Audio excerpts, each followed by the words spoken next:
In May 1945 the war ended, but thousands of German tanks were still scattered across Europe. Panthers, Tigers and Panzer IVs sat abandoned on roads, in forests and outside ruined factories. The Allies now faced a practical question: what would happen to Hitler's armoured fleet? When Germany surrendered on the 8th of May 1945, its armoured force was a shadow of what it had been earlier in the war. Months of fuel shortages, factory bombing and constant retreat had left hundreds of vehicles scattered across the country. In the Ruhr, in Bavaria and around Berlin, Allied soldiers found Panthers and Panzer IVs abandoned, often with empty fuel tanks or missing parts taken to keep other vehicles running. Many tanks had been immobilized deliberately as German crews destroyed engines or gearboxes before surrender. Allied forces quickly secured the tanks left behind. In the American zone, US technical intelligence teams catalogued vehicles at sites such as Oberwursel and Geldorf. British Remis units did the same at Hillersleben and Sennelager, while Soviet trophy brigades recovered armour across Silesia and into Berlin. The condition of Germany's surviving tanks varied. Some were almost intact but mechanically unreliable from worn components. Others had been stripped of radios, optics or engines, leaving only shells. Prototypes and factory-fresh hulls often lacked complete systems because production had been disrupted by bombing and shortages. Operational records found in workshops helped Allied teams trace wartime deployment, although many documents had been burned in the final weeks. By the summer of 1945, most of Germany's armoured fleet sat in Allied-controlled yards, awaiting decisions on whether they would be studied, transferred or destroyed. As the Allies organised occupation zones in mid-1945, attention shifted from collection to technical evaluation. The United States and Britain wanted to understand how German tanks were designed, why they performed well in combat, and where their weaknesses lay. This meant shipping selected vehicles overseas or testing them at proving grounds across Europe. For the United States, the centre of this effort became Aberdeen Proving Ground in Maryland. Beginning in late 1945, the US Army shipped examples of the Panther, Tiger I, Tiger II, Jagdpanther and several assault guns to the facility. Engineers conducted gunnery tests, mechanical trials and armour penetration studies. Results highlighted a clear pattern: excellent firepower and optics but chronic failures in final drives and gearboxes. The British carried out similar studies, though most testing occurred inside Germany. British engineers compared the Panther's sloped armour and long-barrelled gun with the Sherman and Churchill designs. They noted that German optics were of very high quality. At the same time, maintenance crews recorded how difficult it was to service German vehicles under field conditions. British evaluations influenced early Cold War thinking but did not lead directly to domestic production of German-style tanks. The Soviet Union approached the issue differently. Trophy brigades collected large numbers of Panzer IVs, Panthers and Stugs primarily for training purposes. Test results confirmed Soviet wartime observations: strong frontal armour and high-velocity guns, but mechanical systems that wore out quickly under harsh conditions. By the early 1950s, most captured German tanks in Soviet hands had been scrapped once spare parts ran out. Some of the most important discoveries came from former research sites. At Kummersdorf and Hillersleben, Allied teams found incomplete hulls and experimental vehicles, including elements of the Maus program and parts of the planned E-series. At Haustenbeck, workshops held damaged Jagdtigers, Panthers awaiting repair and crates of spare parts, evidence of late-war engineering that never reached full production. Early occupation directives required all German armoured vehicles to be reported, secured and restricted from unauthorised use. This triggered a debate among Allied planners: should the tanks be preserved for study, transferred to other nations or destroyed to prevent future militarization? Each power pursued different goals. The United States prioritized testing, the Soviets gathered large stocks before deciding their fate, and Britain, limited by manpower and shipping, evaluated fewer tanks on site. Across all Allied reports, conclusions were similar: German tanks paired advanced optics and powerful guns with maintenance-heavy designs. These mixed results shaped early Cold War development, encouraging interest in sloped armour and improved optics, while highlighting the need for simplicity and reliability.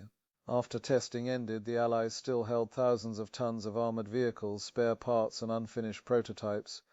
Between 1946 and 1948, the Allied Control Council issued a series of directives ordering the systematic destruction of German military equipment.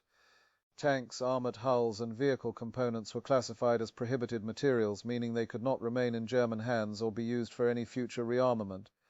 As a result, widespread demilitarization began across the former Reich. Industrial centres in the Ruhr, Saxony and Thuringia became focal points for scrapping.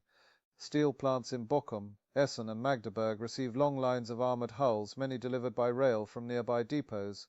Workers cut Panthers, Panzer IVs and Stugs into pieces using torches and heavy machinery. Germany's post-war steel shortage made this recycling effort important for reconstruction, and the recovered metal went directly into rebuilding bridges, factories and housing. By late 1947, hundreds of armoured vehicles had been melted down, leaving little trace of their wartime role. Not all tanks went to factories. In many rural areas, Allied engineers used abandoned German armour as part of environmental or engineering projects. One well-documented example occurred along the Enns River in Austria, where bulldozed Panthers and other vehicles were pushed into embankments to stabilize riverbanks. Similar practices occurred in quarry sites across Central Europe, where tanks served as fill for landslide-prone areas. Over time, soil and vegetation covered these remains, making them part of the landscape. Another significant share of surviving German armour became target hulks. The British used tanks at ranges like Lulworth, the Americans at Grafenwöhr and Aberdeen, and the Soviets at various training sites. These vehicles allowed crews to test new ammunition types, practice gunnery and evaluate the effectiveness of emerging technologies. Once heavily damaged, they were either left in place or broken down for scrap. Clearance operations continued in battle-scarred regions where vehicles had been abandoned during the final months of the war. Czechoslovak and Polish teams removed wrecks from roadsides, forests and former defensive lines, sending them to scrapyards or using them in land reclamation projects. Former research sites also saw extensive destruction. Incomplete prototypes such as components of the Maus program, E-series hulls and experimental chassis were dismantled. The scale of demilitarization left few German tanks intact. Myths sometimes circulate about secret storage bunkers filled with Panthers or hidden warehouses containing undamaged Tigers, but available evidence points to misidentified structures or Cold War rumors.